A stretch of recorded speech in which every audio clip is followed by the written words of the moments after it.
Welcome back, folks. Today we have a very interesting guest on the podcast. His name is Palenath, and his real name is, I don't know. Nobody knows his real name.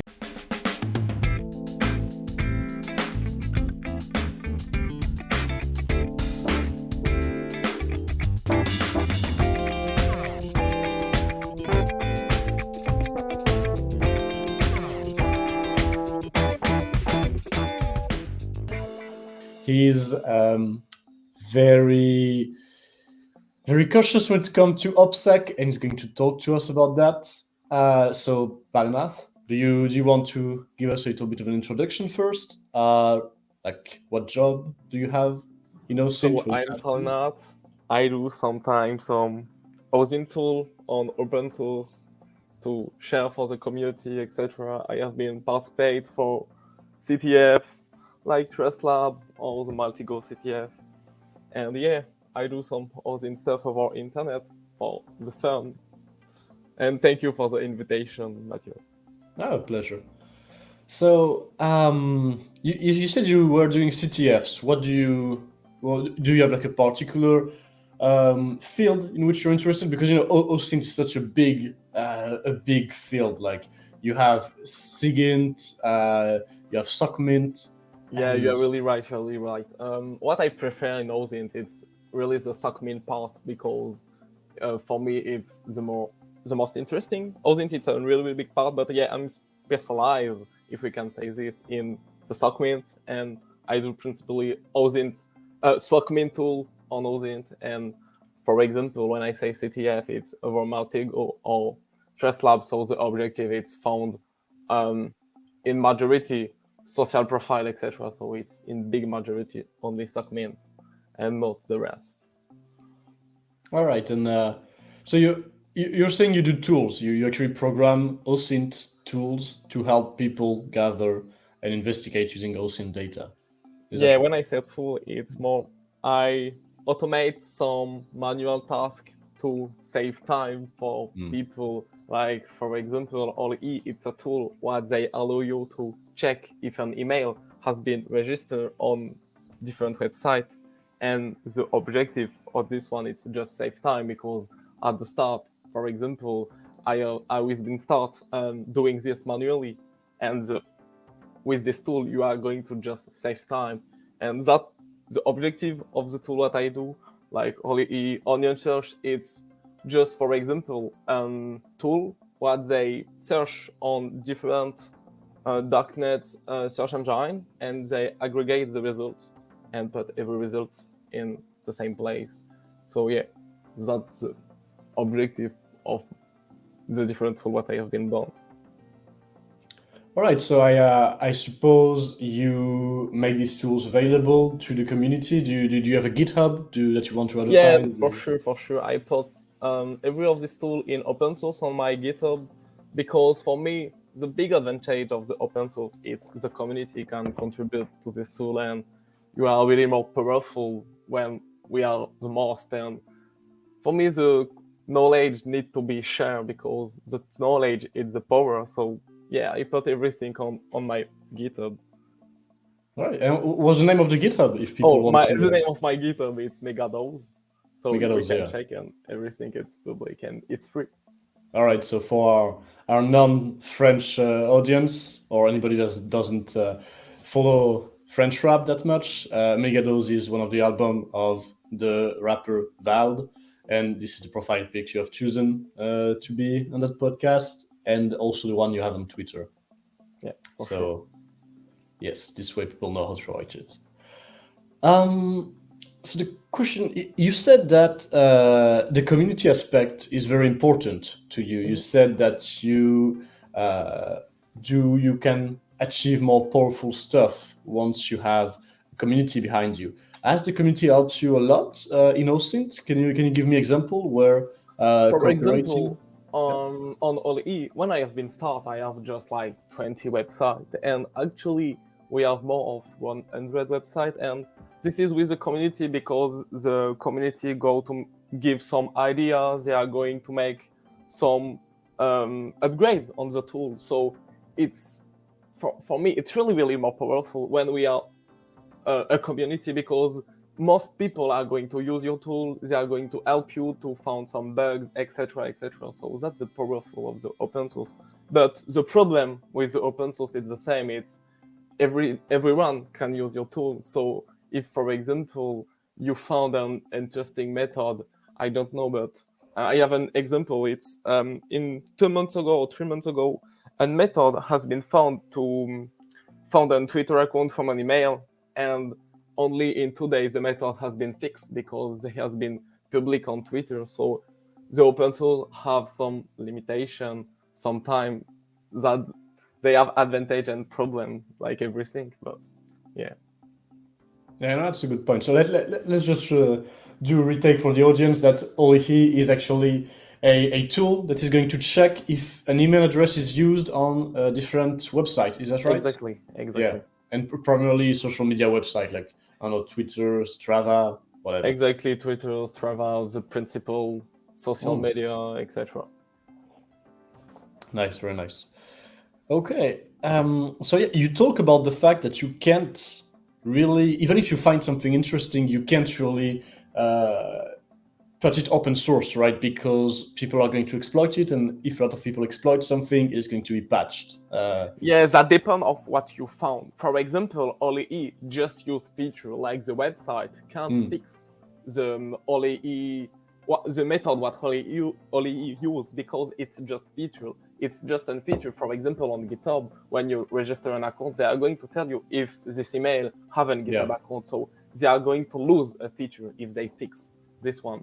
But for example, on Twitter, it's not a feature to found a Twitter from an email with an unauthenticated endpoint. So in only 2 days, it has been fixed. So yeah, that's the problem. It's we need to be sure when me or people share anything on open source, need to be sure if they are not going to be fixed, because if they are going to be fixed, everyone lose, like, and that makes just no sense to fix, to share, sorry.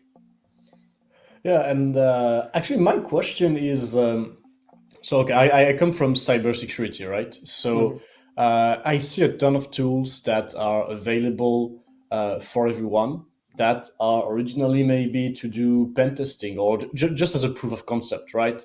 Yeah. I'm thinking about tools like Mimikatz or Cobalt Strike that were originally designed to be used by the good guys, let's say. And now, if you take a look at some threat actors, they are using these tools left and right because they are very well implemented. They are open source, so everybody had their hands on them and could, poke a little bit at them and make some comments, make some requests for change to make them a little bit better. So in the end, these are very good tools. And the thing is that they are easy to use and available for everyone, meaning that these threat actors that would need to spend the time or maybe hire the talent to code these are going to have that's a really interesting point, because anyway, not only for the threat actor, but for example, when you do some OSINT tool or just open source tool in general, some company are going to use this tool and make money on you, and they are not going to give you any donation, etc. That's why I see a lot of guys what they do open source tool, and they know, like, literally company with a valuation of billion use their tool and they don't give any money, like just $10 or things like that. So yeah, that's a really interesting point. It's the open source, it's really powerful, etc. But it's like, it's sad when you see what the people are going to do with your tool, and you can't do anything with this because everything it's public, and that's the rules, like, you can't control. But yeah, that's a really interesting point. Yeah, that's. I mean, my original point was that is it a good idea to make these tools available to anyone? Because then even people with bad intention can use it. For example, I'm thinking about a guy that wouldn't know OSINT, but wants to harass or target somebody, or maybe contact his ex-girlfriend that got a restraining order against him. Isn't that a problem that people like this, that wouldn't have the capacity, let's say, or wouldn't have the idea of doing OSINT to target some people have these tools available to them? Yes, but for me, like, that's a really interesting point, and you are fully good, but it's just these guys go to anyway found method to like do what they want. They are not, for me, only use OSINT method. They are going to use on OSINT method, but not only, because the principle of the OSINT is be hidden and the target don't know the existence of your investigation. So they, if for example Holy it does not exist, they are going to find some aggressive method, like for example password recovery, etc., because they don't care about the target. No, they are making some investigation. Like, so yeah, no, that's a really really interesting point. But anyway, we can't control what the people do with your tool, and that we can control. Yeah, no, I understand. I wasn't expecting you to come up with No, a definitive answer. I think it's a very complicated debate, and I have yet to meet someone with an answer that convinced me. Between but everything closed, so only the good people can use it, or everything open because everything should be accessible to anyone. That's yeah.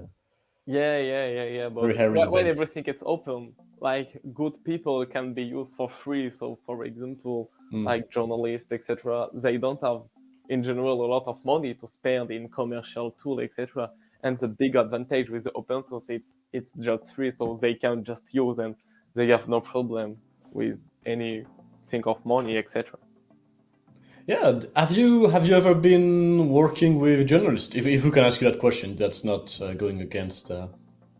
Journalists have been already contact me, and I help Nice. them for some investigation. So yeah. It's pretty good. Yeah, I actually journalists have been starting to use OSINT. I mean, OSINT is still a pretty recent Yeah. field, from what I gathered. Not that I'm an absolute guru in it. I've only been in there for maybe 1 year, so I don't have the best vision of the field. But it seems to me that journalists and OSINT have really started to get together in the last 5-10 years. So maybe we'll see more and more journalists realizing that OSINT is a really powerful way to gather information and use your tools more and more. So congrats Yeah, on I the think open the source. OSINT go to be really, really more used in journalist investigation, etc., because every information can be checked and the source can be verified by everyone. So for the neutrality and etc., it's a really good point. Yeah. You mean in that era of Yeah, fake news and exactly. post-truth, the fact that everybody can just go ahead and double check what's an article Exactly, saying. exactly, Yeah. exactly. I mean, that's true to a certain extent, but I would challenge that point because, like, my grandma's not gonna go on Olehe and do that research herself. No, yeah, I know, but the point is, it's not cloud source. Like when you do, for example, in classic investigation, without using anything about OSINT, the people just need to trust you, and they can't verify your Yeah, information. With yeah. OSINT, they can try to verify. They are not going to be able every time to verify what you say, but you are able to verify. Like, for example, Bellingcat explain how they found their information, and they give the source, etc. That's a good point. That may bring back some trust in journalism. And I know, I mean, we're both French. I think we can hear it in our accent. And yeah, in French, for example, the trust in media overall has been eroded quite a lot. So maybe this is something that could bring it back a little bit. Yeah, no, I'm fully agree. In France, the journalists sometimes like don't double check they information. Like, the problem is not the journalists, but it's they need to give the information fast, etc. So they don't have time. Yeah, when it's the big advantage, yeah, when it's OSINT, we can check. But yeah, all right. sure. So we talked a little bit about OSINT as an introduction. What you do, what's your place in the OSINT community, and my question now is how did you get started? So yeah, how I did it started the OSINT, like I think like everyone just searching some people, entity, etc. over internet, and someday I discovered this word, the OSINT word. And when I discovered the OSINT word, I basically just read every article, listen every podcast, etc., relate to OSINT to get the maximum of resources about this new word, like what is this, etc. And yeah, I just like start do reading, etc. I really soon understand the most important in OSINT. It's just practice and do what you read, like, because just read article, etc., you are not going to understand what they are saying, etc. So yeah, I start searching, etc. And at the start, when I have been start OSINT, I searching for a magic tool. Like a lot of people just like, oh, OSINT is just getting information, and OSINT, a magic OSINT tool probably exists, or OSINT is just like tools. But I really soon understand OSINT is just not just use tool, but more a mindset and a method of investigation. Like the tool, it's just a tool. That's a good word. It's not the investigation. The tool, it's not. They are not going to do the investigation for you. You need to understand what they are doing, etc., etc. So I just continue during investigation, etc. And for me, the most important in OSINT, it's to start. It's just start the OSINT. Like search what you want, search what you are interested in. Like just for example, redoing old investigation. Like for example, reading a Bellingcat article, etc., etc. It's really helpful to start OSINT. Yeah, so you mean getting write-ups and try to reproduce them at home? Yeah, exactly. It's exactly this. You read write-up, you try to remake, you try to, for example, when it's a challenge, try to do the challenge without the write-up, and when you have been get blocked, check the write-up and okay, that's how I can be solve the problem, etc., etc. And you are going to learn a lot, and that really interesting. So since we're on that topic on beginning on OSINT, do you have any advice apart from just get started, investigate what you like? Do you have any advice? Do you have any communities that you recommend, or maybe websites you recommend people join, people read to get started into OSINT or to get better at OSINT? Yeah, for sure. You have the OSINT community. It's a French, not only a French community. It's at the start a French community, but actually it's an international community. What you can learn more about OSINT. They have a website and they explain how to begin to start OSINT, etc. If you have any question, etc., the guys go to respond you. No, yeah, really interesting if you want to start OSINT. The website is osintfr.com, and yeah, they will be useful to start OSINT. Okay, so OSINT FR or OSINT FL? Of fr.com, yeah. Okay, like French. Okay, nice. All right. Yeah, no, that's. I'm actually in the same community, OSINT FR, and I discovered it a little bit too recently. I should have known that earlier. That's my bad. But it is indeed a very nice community, very interesting one. So people don't hesitate. Go jump on that. It's not only French people discussing between themselves. Yeah. You can ask questions in English. Don't worry, nobody's going to be mad. And if sometime you go in France, they have some physical meeting, and it's more fun to see the people physically. If you're in the area, want to drop by. Yeah. Okay. So let's talk about the big chunk of that interview and why I mainly wanted to get you on the podcast. I like the tools, of course, but what is really intriguing me about you is also this not obsession, but this care for privacy. This OPSEC, like you're not showing your face, you're not showing your name. I've seen you in real life, but I don't know your real name. So how come you're being so careful about that? Even though some other people are doing OSINT and are doing it very well, but they are showing their faces, showing their name, trying to advertise themselves on LinkedIn, on Twitter, but not you. Yeah. It's because one of the most important point, and what everyone needs to remember, it's internet forgot nothing. Like, for example, if someday I put my face on the internet, it's finished, and it's for a long time. Like, it's impossible to delete my face if sometime I have been put.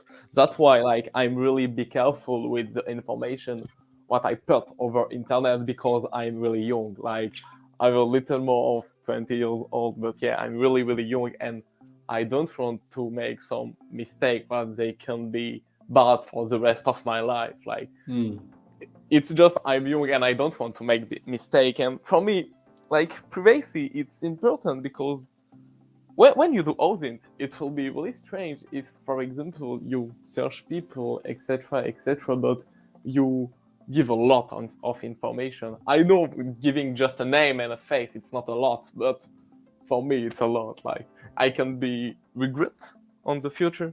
So yeah. No, I understand. For the right people, that's already a lot of information, a name and a face. Yeah, exactly.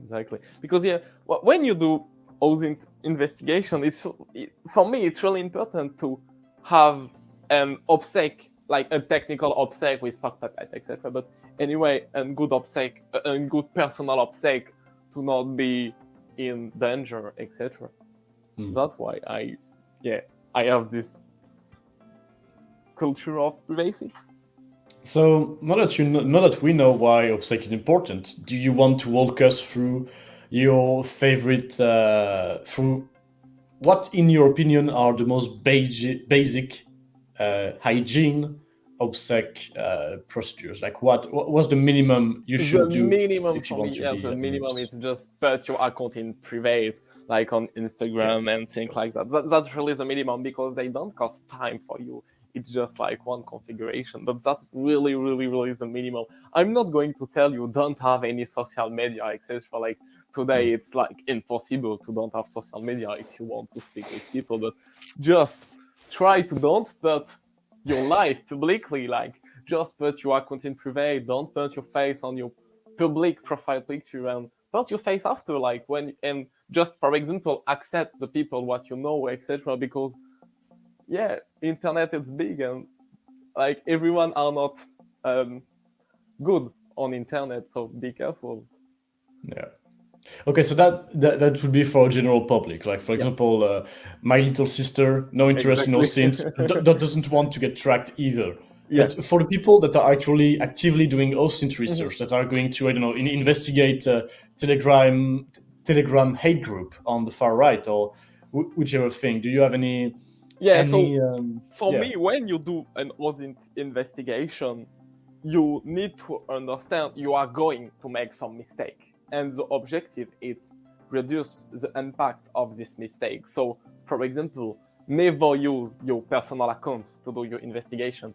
Use every time and sock puppet. Sock puppet, it's a fake account. Like, never use your real IP, because, for example, they only port exists. Like, it's possible when you are doing your investigation, you are going to click on a link, and this link has been controlled by the people while you are searching. So yeah, the minimum for me is use sock puppet, fake account, use VM as the maximum. I know virtual machine, it's really painful to use, but at the minimum, just use an other browser between your personal, to not do some stupid mistake like, oh no, I have been put my personal Facebook account, and I have been like the post of the guy, so they know my existence. Or yeah, use fake phone number, use different email. Obviously, like, please don't use your personal email to create fake account, because it's easy after to find you. And yes, that's the minimum. So fake email, fake phone number, different browser or a VM. Okay. And use a VPN. Okay, so these are the three mains, at least different browser, VPN, and if you have the time and the machine to run a VM comfortably, use a VM then. Yeah, and fake account. It's an important point with fake information, because if you create fake account with real information, it's linked to you. Okay, yeah. No, absolutely. No, that's a very good point, and that's actually, as I said, I'm not an absolute expert in OSINT. I started pretty recently compared to some other people and compared to you. And like it has happened to me doing investigation on Maltego.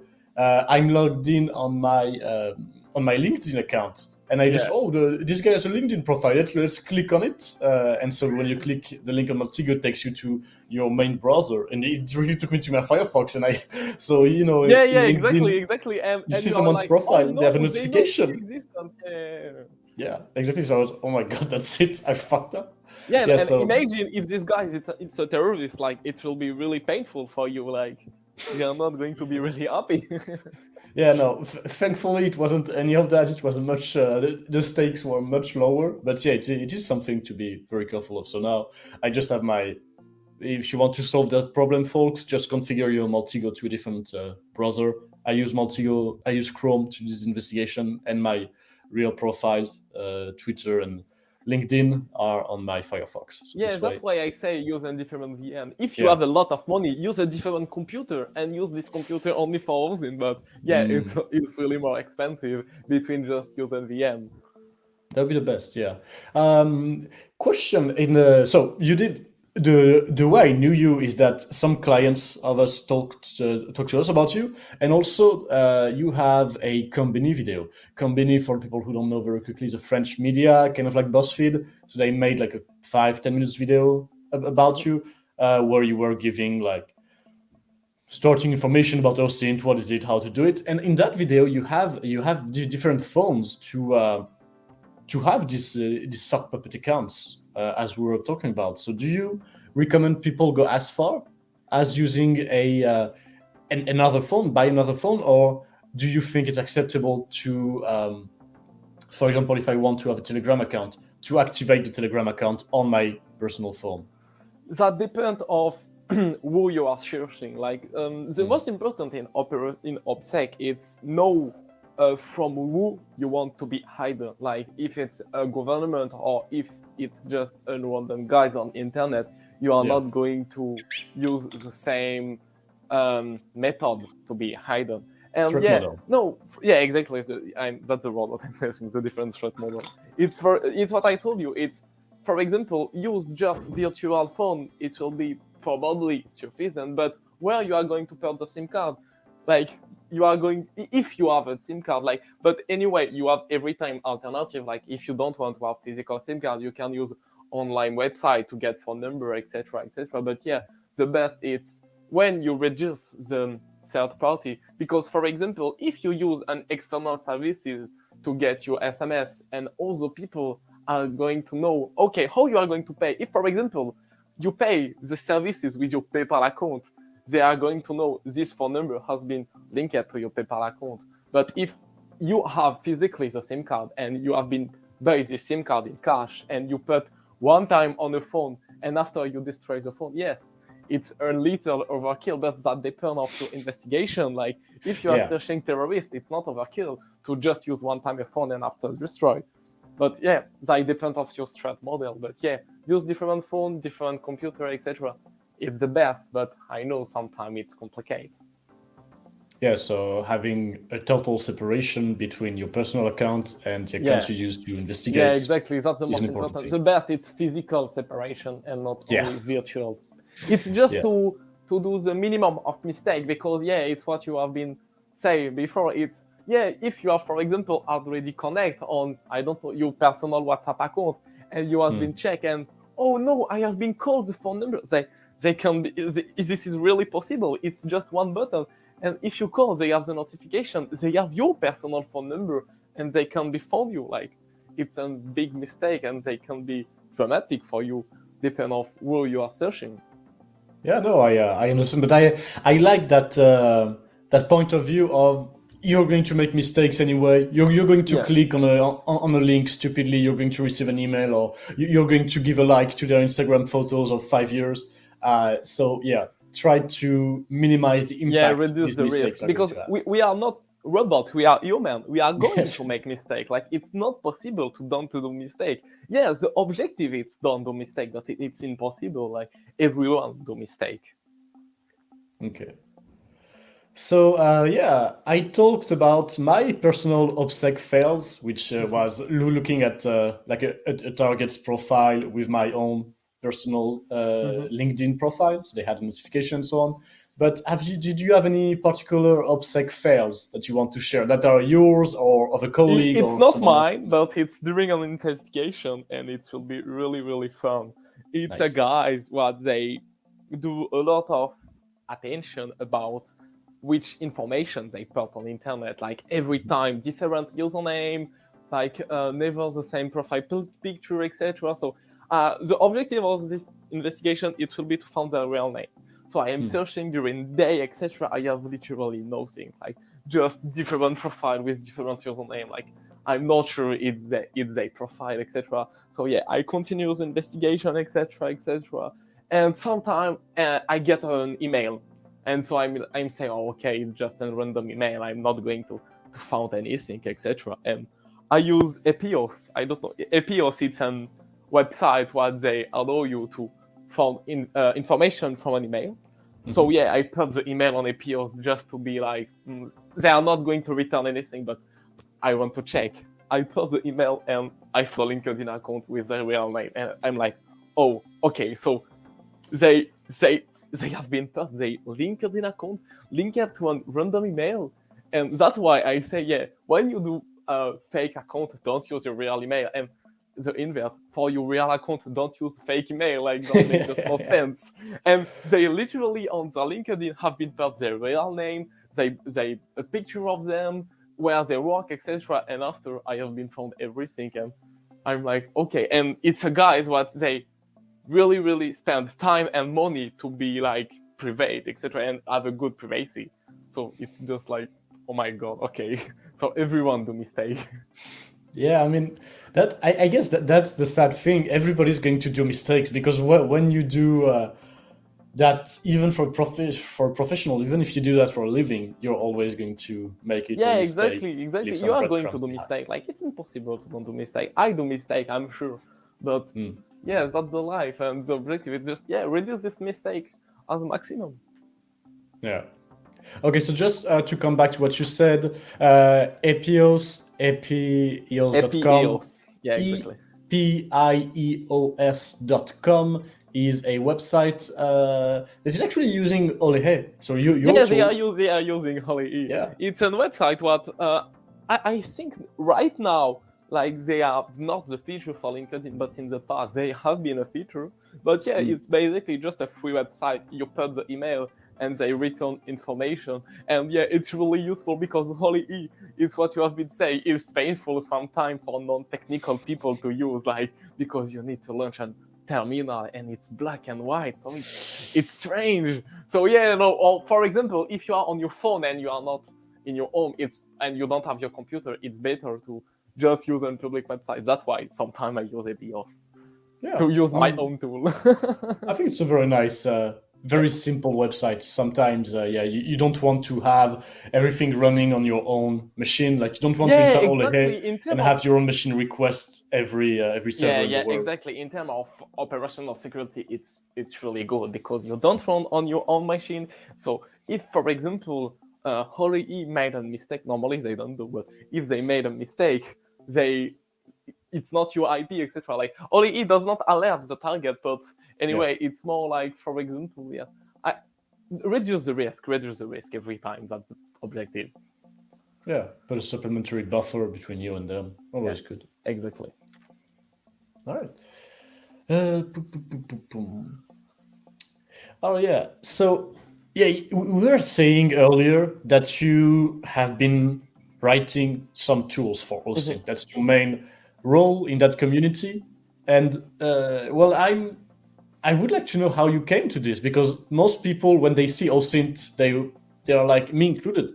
They're like, oh, I'm going to become a great analyst. I'm going to find everything about anyone, and they don't think always about, oh, I want to create tools to allow others to do that. So how come you've been? I fully agree with you. Like at the start, I'm just starting doing investigation manually, but I have been seeing like we are going to do some repetitive tasks. Like for example, OLE, before create OLE, I'm just checking manually on website if the email has been registered. But for example, when you have 5 email and you need to check on 20 websites, it's really painful, and you want to find a solution to save your time, because if you don't find a solution, you have been just fully destroyed. So yeah, at the start I have been just like doing everything manually, etc. But someday I'm tell, okay, it will be interesting to automate this stupid task, because it's just a stupid task. Like, they don't need to be a human what they do, because it just read, okay, this email have an account, yes or not. They have no intelligence about this. So yeah, I have been start doing this. So I have been start, for example, doing OLE, and for other tool, it's not me what I have been the idea. Like, for example, Onion Search, it's a friend, my Navalis, what they have been get the idea. They told me, yeah, when you do a dark web investigation, you are going to go in different search engine, etc. It will be interesting if we can aggregate automatically the result of this search engine to save time. And I say, okay, if you think it's a good idea, I'm going to do. And that's the principle for me of a good tool. If you have a problem, you need to save time, you automate your stupid task to just save time for everyone. And after, if it's possible, go to share for the community, because like, it's just stupid task, like, and it's not possible to fix. That's why, like, they can be just go to share for everyone. No, I understand. That's I think it's quite nice also to make them available for everyone. Yeah. And for example, one of the most interesting thing what I have been doing in the past, it's when I have been create OLE, I have been use OLE every time, but I'm using Maltego as a mental card, and I just like making every entity manually. And when you have like 20 entity to add manually, it's really, really painful. So I say, okay, I need to find a solution to fix this, because I don't want to lose time just putting some stupid entity linked to an email for my investigation. So I made a transformation, etc., etc. And everything, it's things like that. It's just like, you have a problem, you need to save time, we found a method to save this time. Okay, so then you started making tools out of not frustration, but out of necessity to automate some things because they're just too dumb to be done by a human. Yeah, exactly. It's when you don't need human, why you put a human? Try to put a robot. No, that makes sense. I mean, that's probably a good reason of why, a good part of the reason of why we do and sell Maltego, is just to automate some menial tasks that don't have to be done. Exactly. It's just go to save time. So we talked about tools, and we talked about your tools. I'm going to talk about your GitHub, so GitHub/Megadose. Yep. But the question I have is there some tools that, apart from you, they have a lot of tools, but it's not from Is there me. some tools that you admire? So for example, they have APIs, what I told before, which is really, really interesting from an email, and in the past from a phone to get information. They have like, I don't know if you know, but it's GINT. It's a tool who say have been created to get information from an email on Google accounts. So it's really interesting. And in the last one, it's Megret. It's a tool you put a username, and they are going to check automatically in different websites where their username has been registered, and they are going to extract automatically the information on this website, and they can generate a report. And for more general purpose, you can check the map of Malfra Industries. I'm going to send you the link. It will be more simple. And this map has been going to give you a list of categories, and you select your category, and they are going to tell you which tool can be useful to make investigation on this. Like, for example, you click on email, they are going to tell you, okay, you can use GINT, you can use APIs, etc., etc. So in more general, it will be useful. How do you write that? Malfra Industries? Malfra Industries. Malfra, like the French word? Exactly. Okay. So it's MALFRAT for Map.malfra.industries. Map.malfra. Okay. Very nice. Yeah, it's okay. So map.malfra with an S, Malfra. industries. Okay, good. Thanks. No, that's it's always useful to have an idea of which tools are out there. But I believe, as you said, tools are only tools, right? Yeah, exactly. Tool, it's a good word. It's just a tool. Like, if you don't put a human for use this tool, you don't are going to get some interesting information, but just result and output of a tool. Yeah. You need somebody that knows how to use the tool, how to leverage it. Yeah, to and how contribute the to tool the works, presentation. because just use like random tool and run random tool with information, you are not going to get interesting intel. The objective is, know what the tool you are using are going to do. I'm not saying read the code and understand the code. I know for some people they don't have time, etc. But just know the principle of the tool. Yeah, no, I understand that, and that's actually something I wanted to maybe touch on very quickly. What do you think about these tools that are basically AI black box? You know, like you give them a name, and they give you, okay, so this is that person. He lives in Manila in the Philippines, and he's 38, has 4 kids, blah blah blah, and so on. Just from a Yeah, name.